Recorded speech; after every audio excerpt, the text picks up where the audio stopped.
আপনি পরিবর্তন করতে চান, দায়িত্ব নিবেন না, তো পরিবর্তন হবে কি করে? আপনি একটা জিনিসের পরিবর্তন করতে চান, নতুন করে কিছু একটা বানাইতে চান, তো বানাইতে গেলে দায়িত্ব নিতে হবে না কারে? দায়িত্ব নিবেন না, কষ্ট করবেন না, পরিশ্রম করবেন না, তো পরিশ্রম না করলে তো ছেলেও ভালো করে বাপ ডাকে না। ছেলের পিছে সময় না দিলে ছেলে সম্মানের সহিত বাপরে সম্মান করে? দেখেন তো, ছেলের ছেড়ে দেন, শিক্ষা দীক্ষা কিছু দিয়েন না, স্কুলে পাঠায়েন না, মাদ্রাসায় পাঠায়েন না, রাস্তাঘাটে ছেড়ে দেন। কয়দিন পরে ও রাস্তাঘাটে যখন হাঁটবে, কিছুদিন পরে বাবার বিরুদ্ধেই ওই ছেলে নিজেই প্রতিবাদ করে না? কয় যে কি বাপের করে জন্ম নিলাম, একদিন খুঁজেও তাকাইলো না, স্কুলেও পাঠাইলো না, জামা কাপড়ও কিনে দিল না, লেখাপড়াও করাইলো না, জমি জমাও দিল না, সব নিজে খাইয়ে নিজে বলে শেষ করে দিচ্ছে। বাপরে বদনাম বলে না মানুষ? তো এই জন্য আমি আপনাদেরকে যে কথাটা বলতে আসছি, এই কথাটা হলো, যদি মনে করেন এই দায়িত্ব আপনার, আপনি যদি আমাকে খালি বলেন রাস্তা বানান রাস্তা বানান, আমি রাস্তা কোত্থেকে বানাই দিব আপনাকে? রাস্তাকে আমার বাড়িতে রান্নাঘরে তালা মেরে রাখছি, যেটা ছেড়ে দিব আর রাস্তা হয়ে যাবে? তো রাস্তা আমি আপনার কোত্থেকে বানাই দিব? মসজিদ আমি আপনার কোত্থেকে বানাই দিব? মন্দির আমি আপনার কোত্থেকে বানাই দিব? মন্দির মসজিদ বানাইতে যদি চান, তাহলে আমাদের মতো লোকদেরকে যদি আপনারা সমর্থন করার মতো হিম্মত দেখাইতে না পারেন, তাহলে মন্দির মসজিদের স্বপ্ন আর রাস্তার স্বপ্ন শুধু দেখবেন, বাস্তবে এটা কোনোদিন রূপান্তর করা সম্ভব হবে না। এবং আমি দেখেছি তো, এখানে যারা নেতাগিরি করে, এদের স্ট্যান্ডার্ডটা কি তা আমি বুঝেছি তো। এখানে এই ভাটি অঞ্চলে যারা মানুষের ভোট নিতে আসে, এদের দৌড় সর্বোচ্চ ওই সুনামগঞ্জ পর্যন্ত। ওই সুনামগঞ্জ দিয়ে এত বড় রাস্তা হবে? আপনি এখান থেকে রফিনগর চলে যেতে চান, আটগাঁও চলে যেতে চান, এই করে ফেলতে চান, ওই করে ফেলতে চান, তো করবেন কি করে? লোক কোথায়? কে করবে এগুলা? টাকা কই? বরাদ্দ কই? টাকা নাই, পয়সা নাই, খালি ঘুমের মধ্যে স্বপ্ন দেখে মাথা খারাপ করে দিচ্ছে। আশ্চর্য ব্যাপার। এটা বললে হয়ে যাবে? মসজিদ একটা বানাবেন, মাদ্রাসা একটা করবেন, টাকা লাগবে না? লোক লাগবে না? ছাত্র লাগবে না? তো ওই টাকা কই? কবরস্থান একটা বানাবেন, শ্মশান ঘাট একটা বানাবেন, একটা শ্মশান ঘাট বানাইলে না হইলে তো 20-30 লাখ টাকা লাগবে। একটা চুলা বানাবেন, একটা লাশ রাখার জায়গা রাখবেন, এটাকে সুন্দর করে পোড়ানোর ব্যবস্থা করবেন, সুন্দর করে নিশান টাঙায় রাখবেন, এটার বাউন্ডারি দিবেন, এটা চতুর্দিকে আটকাবেন, এরপরে একটা শ্মশান ঘাট হবে। তো এটা কে করে দিবে আমাকে আপনাকে? কার পকেটে কত টাকা আছে যে আমি আপনি সব ঘুমাইবো, সকালবেলা উঠে দেখবো শ্মশান ঘাট হয়ে গেছে? কোথা থেকে হবে এটা? মসজিদটা কোথা থেকে হবে? মন্দিরটা? শত শত গ্রাম আছে যার গাইড ওয়াল নাই, যেগুলা একেবারে বর্ষার সিজনের ঢেউয়ে ভাঙ্গিয়া ভাঙ্গিয়া ভাঙ্গিয়া ভেঙে নিতেছে। শত শত গ্রাম আছে। পশ্চিমাঞ্চলে যান, এক একটা গ্রাম ঠিক করতে গেলে আপনি বলতেছেন এগুলো ঠিক করতে হবে, তো কিভাবে ঠিক করবে? কে করবে? দায়িত্ব নিতে হবে তো যে ঠিক করবে। একটা ঠিক করতে 2 কোটি টাকা লাগবে, 100টা গ্রাম ঠিক করলে 200 কোটি টাকা লাগবে। তো 200 কোটি টাকা কোথা থেকে আসবে? কে জোগাড় করতে পারবে এই টাকা? কোথা থেকে আইনে দিবে টাকা? সরকারের সঙ্গে কে দেন দরবার করতে পারবে? এই দেন দরবার করে টাকাটা আনতে হবে, কাজটা হবে, এরপরে না আপনি বলবেন যে কাজটা হয়েছে। এর আগ পর্যন্ত খালি করব করব বলতে বলতেই তো 50 বছর চলে যেতেছে। এই জন্য আমি আপনাদেরকে অনেকটা গরম কথা বলে গেলাম। গরম কথা এই জন্য বললাম, যে জিনিস করতে চাইবেন, আপনি তারাবি নামাজ পড়াইতে চাইবেন, খতমে তারাবি, হাফেজ সাহেব নাই, তো পড়বেন কি করে এটা? খতমে তারাবি নামাজ পড়াইতে গেলে একজন হাফেজ লাগবে না?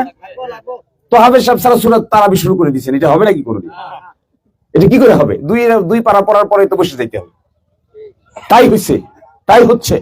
আমরা বলছি আমরা এটা চাই, আমরা ওইটা চাই, ওইটা চাই। লোকটাকে আপনারা আমার দেখান যে অমুক লোক। আপনারা সবাই মিলে বসে, গ্রামবাসী বসে আলোচনা করে ঠিক করেন যে আমরা এটা চাই, এই লোকের মাধ্যমে চাই। লোকটাকে বাইর করে দেখি। টাকার কি হাত পা আছে? সরকারের হাত পা আছে? লোকেরই তো হাত পা। লোক যদি সঠিকটা না হয়, এই টাকা কোত্থেকে আসবে? কাজ কোত্থেকে হবে? সরকার কারে টাকা দিবে? কোন জায়গায় গিয়ে টাকাটা কাজে লাগবে? এরপরে কোথায় রাস্তাঘাট হবে? যতক্ষণ পর্যন্ত এই লোকের সন্ধান না পাইছেন, ততক্ষণ পর্যন্ত সামান্য কিছু জিনিস আবিষ্কার করা যাবে, কিছু পকেটে ঢোকানো যাবে, কয়েকটা লোক কিছু বেনিফিট পাইতে পারে, কিছু লোকের একটু ধনী হইতে পারে, 2-একটা প্রজেক্ট নিয়ে 2-4 লাখ 10 লাখ 20 লাখ টাকা আয় করতে পারবে, কিন্তু বড় দাগে জনগণের উপকার এইভাবে করা সম্ভব হবে না। কথা তো একেবারে স্পষ্ট। ধরেন নেতারা এসে কি করে? নির্বাচনে জিতে নেতারা কতগুলো পাতি নেতা বানায়। এই দেখবেন শেষ পর্যন্ত মানুষের কি হইলো না হইলো, ওই পাতি নেতার পেট কিছুটা ভরে যায়, বলে না? তো ওই টাকা কার? ওই টাকার মালিক কে? তো জনগণের কাজটা হয়েছে? এই রাস্তা কয়দিন হওয়ার কথা? এই রাস্তা হওয়ার কথা এই 25 সালের ডিসেম্বরের 31 তারিখের ভিতরে। কয় % কাজ হয়েছে? আরো 2 বছরের সম্ভব এই রাস্তা করা? আমি তো যতটা নাইলাম ঘুরে টুরে, আমার তো মনে হয় 2 বছরেও কারো বাবার সামর্থ্য নাই এটারে দিরাই থেকে সাল্লা পর্যন্ত হইয়া জল শুকা হয়ে হবিগঞ্জ যাবে এই ব্যবস্থাটা করে দিতে পারবে এইরকম লোক 2 বছরের মধ্যে পারবে বলেও আমি কোনো লোকের সন্ধান দেখতে পাই না। কি করে করবেন আপনি এটা? বক্তৃতা দিতে থাকেন, দেখি সারাদিন গরম, আর হয় কিনা রাস্তা দেখেন ধুলার ঠেলায় 1 ইঞ্চি জায়গা যাওয়া যায় না। ওই মাথা থেকে এই মাথায় আসলে মনে হয় জানি বিনা পয়সার পাউডারে শরীর যান জীবন সব শেষ। তো কি করে করবেন এটা? এর মানে এই যে একটা শুকনার সিজন পার হইতেছে, কয়দিন পরে বর্ষা আসবে, ভালো পাবে কই? কয়দিন পরে তো 22 মাস আসবে, 22 মাস আসলে এই রাস্তাটা ভরবে কি দেয়া? বক্তৃতা দিলে তার রাস্তা বেড়ে যাবে না, আনলে বাড়তি টাকা লাগবে। এখনই করে ফেলা উচিত ছিল, এই সিজনে শুকনার সিজনে মাটি কাটার কাজ শেষ করে সবকিছু সমান করে এখনই করে ফেলা শেষ করা দরকার ছিল। এটা করতে গেলে একটা ট্রাকের জায়গায় 100টা ট্রাক লাগাইতে হইতো। এটা এখন করতে গেলে একজন 50 জন মাটি কাটার জায়গায় যদি কাজ করে এখানে 5000 জন লেবার লাগাইতে হইতো। বিদ্যুতের বেগে কাজ হইতো, সকালবেলা দেখতেন একটা, বিকাল বেলা দেখতেন পরিস্থিতি চেঞ্জ, পরের দিন দেখতেন আরো 15 দিন চেঞ্জ। এই কাজ করবে কে? বক্তৃতা দিয়া খালি মাইক গরম করলে কাজ হইব? এটা তো মাইক গরম করার কাজ না। লাগান দেখি এই দিরাইশাল্লার এই রাস্তার ভিতরে সরকারকে বলেন 500 কোটি টাকা দাও, তাড়াতাড়ি কাজ করতে চাই, আর আসেন এখানে লাগান 10,000 শ্রমিক লাগান, এই মাথা থেকে ওই মাথা 1 মাস কাজ করেন, দেখবেন মাঘ মাস, ফাল্গুন মাস, চৈত মাসের ভিতরে মাটি কাটার কাম একবারে শেষ। তো যতক্ষণ পর্যন্ত এই ধরনের লোক আপনি ফিট করতে না পারবেন ততক্ষণ পর্যন্ত খালি গাইনের গীতি গাইতে হবে। গাইনের গীত আর কোনোদিন বাস্তবে রূপান্তর করা সম্ভব না। যে মাটি আপনি, এই যে আমি দেখে আসলাম এখানে মাটি কাটতেছে, কন্ট্রাক্টরকে প্রশ্ন করলে সে বলে টাকা পায় নাই, তার মানে সরকার টাকা দেয় নাই। কয় টাকা দরকার? 690 কোটি টাকা বরাদ্দ হয়েছে এখানে। তো 690 কোটি টাকা বরাদ্দ হইলে এই সময় যদি কাজ না করে বর্ষার সময় কি কাজ করবে? সেখানে কোথা থেকে আনবে বর্ষার সময় মাটি? কে দিবে বালু? কোন জায়গা থেকে বালু তুলবে? এর মানে আরেকটা বছর পার হবে, এর পরের বার আরেক বছর পার হবে। পাকা তো অনেক দূরের কথা, মাটি বই তো শেষ করা যেতেছে না। এই ধরনের জিনিস আপনারা মাথায় নিয়ে বাস্তবতার ভিত্তিতে আলাপ করতে হবে। খালি বৈশাখ রাতের বেলা স্বপ্ন দেখলে সকালবেলা উঠে দেখবেন সব ফাঁকা, সব ফাঁকা। এবং এগুলো করতে গেলে যে পরিশ্রম এবং কষ্ট করা প্রয়োজন, এই ধুলাবালির মাঝখানে, এই ধুলাবালিতেও যেমন হাঁটতে হবে, এইটা আপনার সরকারের সাথে উপস্থাপন করে আলাপ আলোচনা করে টাকাটা এনে বাস্তবে কাজটা করে ডেলিভারিতে দেখাইতে হবে যে এইটাই হলো সরকারের কাজ, এই কাজটা এইভাবে আসছে, জনগণের এই কাজটা এইভাবে সম্পন্ন হয়েছে। তবেই না আপনি বলতে পারবেন যে আপনারা একজন উপযুক্ত লোককে ভোট দিয়ে সংসদে যে পাঠাইছিলেন সে বাস্তবে কাজটা করে দেখাইছে কিনা। এতক্ষণ যদি না হয়, রাস্তায় যদি আপনি গাড়িতে চলতে না পারেন, গাড়ি যদি আপনার বাড়ি পাশতে না যায়, তাহলে খালি যাবে যাবে যাবে, এইটা আর কত বছর শুনবে? এইটা তো কোনো কথাই হইতে পারে না। আমার তো মাঝে মাঝে খুব রাগই উঠে, খুব রাগ উঠে। একমাত্র কাজ হলো, দেখেন আমি বলে চলে যাই, আজান দিয়ে দিচ্ছে, একমাত্র কাজ হলো কোন কাজ করতে গেলে আপনি যেমন শক্তিশালী লোক খুঁজেন, উপযুক্ত লোক খুঁজেন, মন্দিরে গেলে যেমন আপনি পুরোহিত খুঁজেন, মসজিদে গেলে যেমন আপনি ভালো শিক্ষিত ইমাম খুঁজেন, তো আপনার কাজ করার জন্য দক্ষ লোকের প্রয়োজন হবে না? নাকি এখানে লাগবে না? খালি মসজিদে আর মন্দিরে লাগবে? তো তো যতক্ষণ এটা ঠিক না হয়েছে ততক্ষণ রাজনীতি করার মানে কি? ততক্ষণ দলাদলি করা যাবে, এক গ্রামে 5টা গ্রুপ বানানো যাবে, 6টা নিয়ে গুতাগুতি করতে পারবে। তো করতে থাকেন আরো 50 বছর, আরো 50 বছর আমরা গুতাগুতি করতে থাকি। আমি কই আপনার দোষ, আপনি বলেন আমার দোষ, আমরা বলি তোমাদের দোষ, তোমরা বলো আমাদের দোষ, আর দেখেন রাস্তা হয় কিনা। শেষ পর্যন্ত কিচ্ছুই হবে না।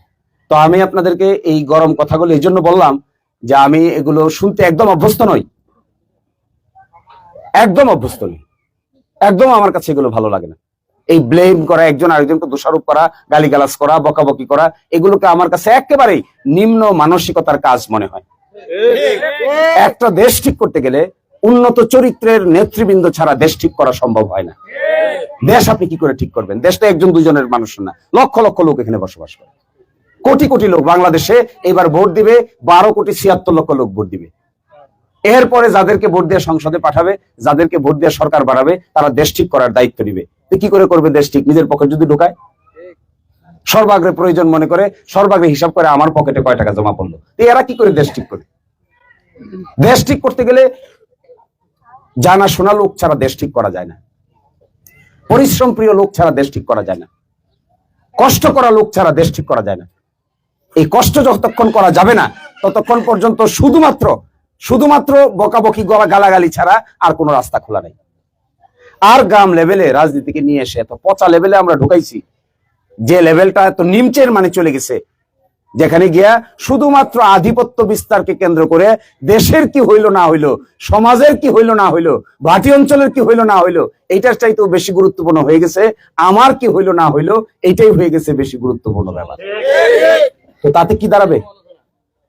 তাতে তো কাজটা হবে না। তো এটা বুঝাইতে আর কি ভাষায় বলতে হবে? কাজটা হবে না, তো হচ্ছে না, তো কাজটা করা সম্ভব না। তো আসলে কাজটা করতে গেলে শক্তিশালী লিডারশিপ ছাড়া, নেতৃত্ব ছাড়া এত বড় কাজ করতে পারবে না।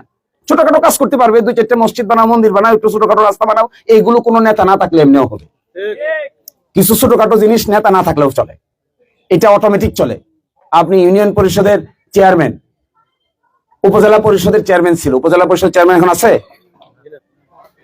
কি? দুনিয়া ঠিক রয়েছে না? চলে। তো যখন ছিল তখন কি হইতো? 1.5 বছর ধরে সরকার নাই, কি হইতেছে? চলে। এর মানে দুলনার মতো, দুলনারে আপনি ঠেলা দিবেন, এরপরে ঠেলা বন্ধ করে দেন, কিছুক্ষণ দুলনা দুলে না, কিছুক্ষণ ডাইনে যায়, বামে যায়, কিছুক্ষণ পরে আস্তে আস্তে আস্তে আস্তে ঠান্ডা হয়। এটা হলো দুলনা দোলার মতো। একটা সরকারকে আপনি ঠেলাতে ছেড়ে দিলে এই অটোমেটিক কিছুক্ষণ দুলে, কিন্তু কাজ তো হয় না। অটোমেটিক দুললে তো কাজ হবে না। অটোমেটিক দোলা থেকে কাজ যদি করতে হয় তাহলে শক্তিশালী ঠেলা দেওয়া লোক ছাড়া এখানে আপনি দোলনাকে বেশিক্ষণ দোলাইতে পারবেন না। দোলনাকে দোলাইতে গেলে এই দোলনা এই মাথা থেকে ওই মাথায় যাবে আসবে, এই ধরনের শক্তিশালী লোক ছাড়া। আচ্ছা, উন্নয়ন হবে হলো সাল্লায় আর দিরাইয়ে, সিদ্ধান্ত তো হবে কোথায়? সিদ্ধান্ত তো হবে ঢাকায়। দিরাই সাল্লার উন্নয়নের সিদ্ধান্ত কি দিরাই সাল্লায় হবে? দিরাই সাল্লার টাকার বাজেটের সিদ্ধান্ত কই হবে? তো ওইটা কে করবে? ওই কাজ না করলে এখানে কি হবে? এখানে আমি আপনি সারাদিন গোতাগুতি করলে 2 টাকা বাজেট আসবে? আমি আপনি সারাদিন দাবি পেশ করতেছি তালিকা করে, আমার এটা দরকার, আমার ওইটা দরকার। একটা সিদ্ধান্ত নেন দেখি, দিরাইয়ার সাল্লায় বসে পারেন কিনা একটা লোম চেঞ্জ করতে পারেন কিনা? একটা লোমও তো চেঞ্জ করতে পারবো না আমরা। লোমটা চেঞ্জ করতে গেলে হবে তো ঢাকায়। তাহলে ঢাকায় আলোচনাটা কে করবে? ঢাকায় এই বার্গেনিংটা কে করবে? ঢাকায় বসে টেবিলে বসে প্ল্যানটা কে করবে?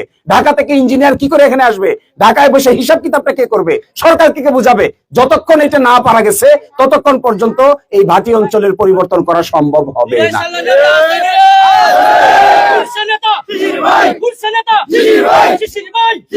এই জন্য আমি শুনেন, আমি আপনাদেরকে আমার মতো এইরকম করে কেউ আপনাদেরকে বলবে না, কিন্তু আমি জনগণের সামনে এই ফাঁকি ফুকি 2 নম্বরই এগুলো করার পক্ষে না। যা একেবারে স্ট্রেট ফরওয়ার্ড সমস্যা এটা বলে দেওয়ার পক্ষে। আপনারা বিগত 1.5 বছরে আমি এই দিরাই সাল্লার আনাচে কানাচে ঘুরে যত সমস্যার কথা আপনাদেরকে ভিডিওর মাধ্যমে দেখাইছি, অতীতে কোনোদিন দেখছেন? তো দেখেন না কেন? এর মানে কেউ কইতে চায় না নাকি? এর মানে কেউ কইতে চায় না। অন্তত 17টা 18টা গ্রাম আছে যেখানে কোনো বিদ্যুৎ নাই। 17টা 18টা গ্রাম আছে যেখানে কোনো বিদ্যুৎ নাই। আশ্চর্য ব্যাপার। তো নাই যে এটাই তো জানে না, কি করে এটা লাগাইতে হবে এটা তো পরের কথা। আগে তো যে নাই এটা জানতে তো হবে যে এই জায়গায় নাই। নিজ গ্রামের কোন জায়গায় গিয়ে বিদ্যুৎ নাই খুঁজে বাইর করতে হবে না? খুঁজে তো বাইর করতে হবে। এই যে কন্ট্রাক্টরের কাছে টাকা আসতেছে না, সরকার টাকা দিতে পারছে না, জমি অধিগ্রহণ হচ্ছে না, টাকা আটকে আছে, ডিসির কাছে আটকে আছে, এইগুলো জমি নিচ্ছে সরকার, কিন্তু টাকাটা এখনো দেয় নাই। ওই সাল্লার লোকেরা টাকা পায়, অমুকের লোকেরা টাকা পায়, তমুকের লোকেরা টাকা পায়, ডিসি অফিসে যায়। তো এই টাকাটা ডিসি কোথেকে দিবে? ডিসি কে টাকা দিতে গেলে ডিসি কে তো আগে সরকার দিতে হবে না টাকাটা? ডিসি কে তার বাবার পকেট থেকে দিবে? তো জমি তো আপনার রাস্তার উপরে কাজ হয়ে যাচ্ছে, জমি তো একবার হয় নাই, টাকা তো পায় নাই, তো কাজ হলো কি করে? ভাবেন নাই তো কখনো, চিন্তা করেন নাই তো কখনো, কখনো তো একসাথে বসে বলেন নাই যে আমাদের এই সমস্যাগুলোর কি সমাধান যোগ্য। যতক্ষণ একজন নেতার মাথায় এই সমস্যার সমাধান করার মতো উপযুক্ত লোক খুঁজে না পাওয়া গেছে, ততক্ষণ পর্যন্ত আমি আপনাদেরকে স্পষ্ট ভাষায় বলে দিয়ে যাই, উপযুক্ত লোক ছাড়া ডঙ্কা বাজানোর লোক খুঁজে কেউ পাবেন না। উপযুক্ত লোককে খুঁজে বাইর করেন। হ্যাঁ, আমার কেউ উপযুক্ত নাও মনে হইতে পারে, যাকে এরকম উপযুক্ত লোক আমার থেকে আরেকজন যদি থাকে তারে বাইর করেন খুঁজে। আপাতত দরকার আমাদের কাজের, আপাতত দরকার আমাদের দলাদলির দরকার নাই। আমি বাংলা কথা তাই বুঝি। দরকার কাজের, আমি বাড়ি থেকে সিলেটে যেতে চাই, আমার বাড়ির পাশে হাসপাতাল চাই, আমি বেকার যুবকের জন্য কাজ চাই, শিল্প চাই, ইন্ডাস্ট্রি চাই, আমার গাড়ি ঘোড়া দৌড়ায় যেতে চাই, এই ব্যবস্থা হইলে আমি আপাতত খুশি।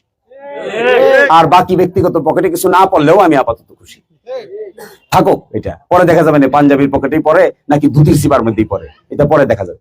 বাকিটা আপাতত দরকার নাই। এই যে এখান থেকে আসছি গ্রামগুলোতে মাঝখানে ওই বড় রোড বানাইতেছে, এক জায়গা থেকে আরেক জায়গায় যাওয়ার কিছু নেই। সচাইতে নামাজ না শেষ করে দিচ্ছি, শেষ করে দিচ্ছি, আজানের পরে শেষ করে দিচ্ছি।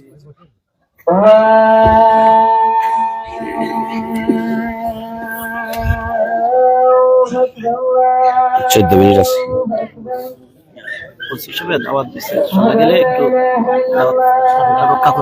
কোথায় যাবো? কত বড় স্টুপিড, আমি থানায় যাবো?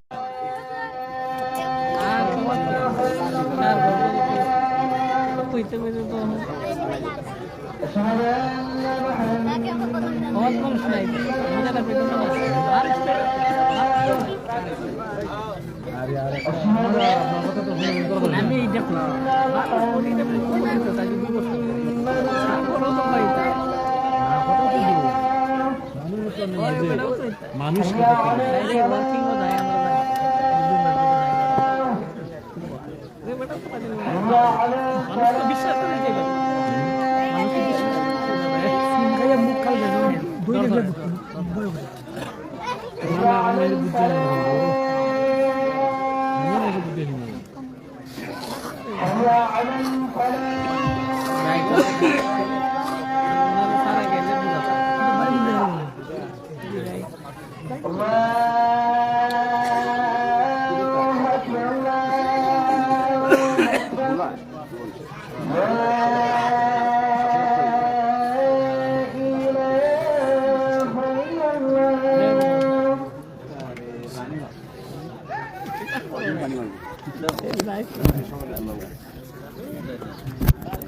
এই জন্য আমি আপনার কথা যাবো এখন সোজা কথা, একেবারে স্ট্রেট ফরওয়ার্ড কথা। সবাই মিলে একতাবদ্ধ হইলে একটা বড় কিছু করা যাবে, আর সবাই না মিলে একতাবদ্ধ না হইয়া মারামারি কামড়াকামড়ি করলে বড় কিছু আমরা কোনোদিনই সন্ধান খুঁজে পাবো না। এখন পথ হলো দুইটা, কামড়াকামড়ি করা নাকি একতাবদ্ধ হওয়া। যদি আপনারা মনে করেন যে এই একতাবদ্ধ হইতে গেলে মানুষকে ছাড় দিতে হয়, জগতের নিয়ম, আমি যদি আপনার সঙ্গে মিলেমিশে খাইতে চাই আমাকে কিছু ছাড়তে হবে। আপনি যদি আমার সঙ্গে মিলেমিশে খাইতে চান আপনারও কিছু ছাড়তে হবে। আর যদি মনে করেন আপনার জায়গায় আপনি ঠিক থাকবেন আর আমার জায়গায় আমি ঠিক থাকবো, জীবনেও একতাবদ্ধ হওয়া সম্ভব না। একতাবদ্ধ হইতে গেলে নিজের মতের কিছুটা কুরবানি করতে হয়, এটা জগতের নিয়ম। আমি যা বলি সব যে ঠিক তাও না, আপনি যা বলেন সব যে ঠিক এটাও না। আপনি যা বলবেন তা থেকে কিছু ছাড়ে দিবেন, আমি যা বলবো তা থেকে কিছু ছাড়ে দিব, তখন আমরা এক হইতে পারবো। তখন আমাদের মধ্যে বিভেদ কমে যাবে, পরস্পরকে এক টেবিলে বসে আলোচনা করতে পারবো। আর দেশ ঠিক করতে গেলে আলোচনার মাধ্যমে করতে হবে, সংগ্রাম যুদ্ধ করে দেশ ঠিক করা যায় না। এই যে আমরা যে কথাগুলো বলছি, এই যে ধরেন সাল্লায়, আমার বিবেচনায় সাল্লায় যে অবস্থা দেখেছি আমি, একেবারে সাতপাড়া থেকে শুরু করে গ্রাম সাল্লা সেননগর পর্যন্ত, এইদিকে এই মাথার শেষ মাথা পর্যন্ত, আর ওইদিকে হলো আটগাঁও, নিজগাঁও, বরগাঁও, এরাবাজ, বাজারখান্দি এবং রাউতলা পর্যন্ত, এর ভিতরে অন্তত আমার বিবেচনায় কয়েক হাজার কোটি টাকার কাজ করলে মানুষের জীবনের মধ্যে পরিবর্তন আনা যেতে পারে। এই কয়েক হাজার কোটি টাকা সরকার এমনি দিবে না। এই গাঁও অঞ্চলের ভিতরে এত টাকা খরচ করবে কেন? সরকার তো প্রশ্ন করবে। সরকারের কাছে যখন চাওয়া হবে টাকা, যে টাকা দেন, সরকার জিজ্ঞাসা করবে এত টাকা পানির মধ্যে কেন ফেলবো? তখন তো উত্তর দিতে হবে যে এই জন্য এইভাবে এই করলে এটা হবে, এই পরিকল্পনাটা সরকারকে দেখাইতে হবে। দেখাইলে পরে সরকার বিশ্বাস করবে যে পানির মধ্যে টাকা খরচ করলেও বর্তমানে কিছু লাভ না হলেও ভবিষ্যতে আস্তে আস্তে লাভ আসবে। লাভের চিন্তা তো ভাই সবাই করে, তো সরকারের লাভের চিন্তা আছে না? বাংলাদেশের সরকারের টাকা তো অফুরন্ত না, বাংলাদেশের সরকারের টাকা তো কম, খরচের জায়গা বেশি, আয়ের জায়গা কম। পরিবারে দেখেন না, আয় কম হইলে খরচের জায়গা বেশি হইলে টানাটানি লাগে না? সরকারের তো এরকম টানাটানি। এই টানাটানির মধ্যে কার টান মানবে? আমার মতো লোক একটা টান দিবে, আপনার মতো লোক আরেকটা টান দিবেন, উনি আরেকটা টান দিবে, আমি সব আরেকটা টান দিবে, অমুক একটা টান দিবে। কোন টানটা মানবে সরকার? এইটাই খুব ইম্পর্টেন্ট। সব জায়গায় আপনি বারবারই বলি আমি এই কথা, আপনি যে সুনামগঞ্জে মামলা করেন, ভালো উকিল খুঁজেন না? কেন খুঁজে? কয় আমার উকিলটা খুব ডাক সাইটে উকিল, খার হয়েছে আর বেল হয়ে গেছে, বলেন নাই কথা? আর অপর পক্ষের উকিলটা কই এটা কোনো কামেরই না, খালি খামা দাঁড়াইলো আর কি কইলো, জামিন দেওয়ার হইল না, আর আমি 15 দিন ধরে জেল কাটতেছি। এর মানে কি? আপনার প্রতিনিধি, আপনি শক্তিশালী প্রতিনিধি চান, নাকি দুর্বল প্রতিনিধি চান? শক্তিশালী প্রতিনিধি না হলে এত টাকার বরাদ্দ নিয়ে এসে এখানে কাজে রূপান্তর করতে পারবে না। এটা বোঝানোর জন্য তো আর আসমান জমিন একেবারে মহাভারত শুদ্ধ করার তো দরকার নাই। এটা একেবারে স্বাভাবিক কথা। আপনি শক্তিশালী প্রতিনিধি নির্বাচন করতে না পারলে এই পানির ভিতরে হাজার হাজার কোটি টাকার ব্যয় করবে সরকার, এটা সরকারকে বোঝানোর ক্ষমতা শক্তিশালী লোক ছাড়া কারো দ্বারা সম্ভব হবে না। তো চলেন আমরা এক হই। আমি আপনাদেরকে একটা এক হওয়ার আহ্বান জানাই গেলাম। হয়তো আমাদের মধ্যে ব্যক্তিগত নানান জিনিস থাকতে পারে, গ্রাম্য দলাদলির কারণে নানান মতবিরোধ থাকতে পারে, কিংবা আমাদের মধ্যে একের সাথে অন্যের মামলা মোকদ্দমা জমি জমা কেন্দ্রিক নানান ধরনের বিভেদ থাকতে পারে। এগুলো সব সংকীর্ণ ব্যাপার, সামান্য ব্যাপার, নিজস্ব ব্যাপার, ব্যক্তিগত ব্যাপার, গ্রাম্য কিছু ব্যাপার। আর আমি যা বলছি এটা সামষ্টিক লক্ষ লক্ষ লোকের ব্যাপার। তো লক্ষ লক্ষ লোকের ব্যাপার যদি আমরা বাস্তবায়ন করতে চাই, তাহলে আমার যে স্বার্থ একটু এদিক সেদিক হইলো এটা আমাকে আপাতত মাইনাস দিয়ে নিতে পারি, তাহলে লক্ষ লোকের উপকারের মধ্যে আমিও সেই উপকারের একজন ভুক্তভোগী হইতে পারবো। আর যদি আমি আমার এই পানি ধরে খালি টানাটানি করি, তাহলে ওইদিকে যে আসমান চলে যাবে ছাদ, ওই পানি টানতে টানতে ছাদ চলে গেছে খবর নেই, এরকম হবে।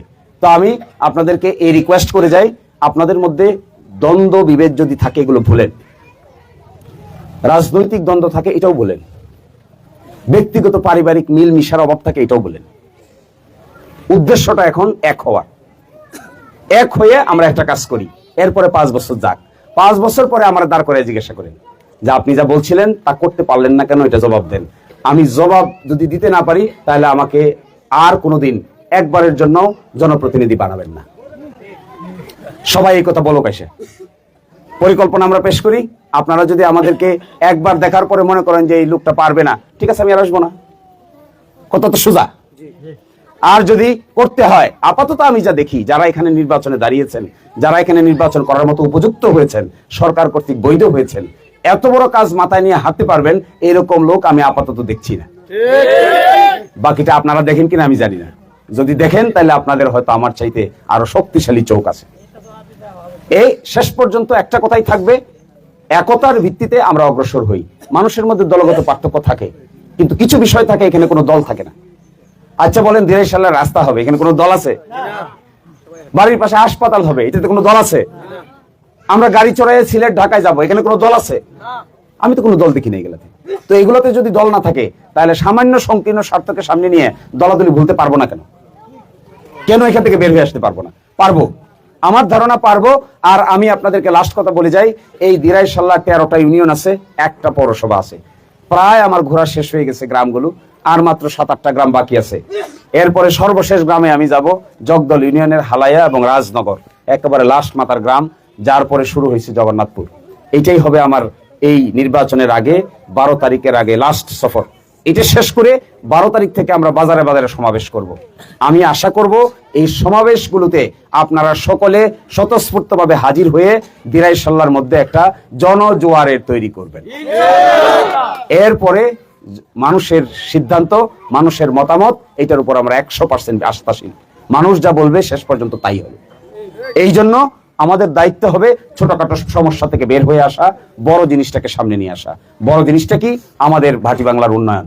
বড় জিনিসটা আমাদের রাস্তাঘাট, বড় জিনিসটা বেকারদের কাজ, বড় জিনিসটা আমাদের হাসপাতাল, স্কুল, কলেজ, মাদ্রাসা, মন্দির, মসজিদ, আর হলো কবরস্থান, আর ওইদিকে আছে শ্মশানঘাট। এগুলো আমাদের বড় জিনিস। এই বড় জিনিসটা ঠিক করার জন্য 5 বছর সময় পাইলে সারা বাংলাদেশে দিরাইশাল্লাহ একটা নমুনা সংসদীয় আসনে রূপান্তর হইতে পারে। চলেন আমরা একসাথে কাজ করি। আর বাকিটা তকদিরের মালিককে, ওইটা বিশ্বাস থাকতে হবে। ওই বিশ্বাস না থাকলে আবার বেপরোয়া হয়ে যাবেন।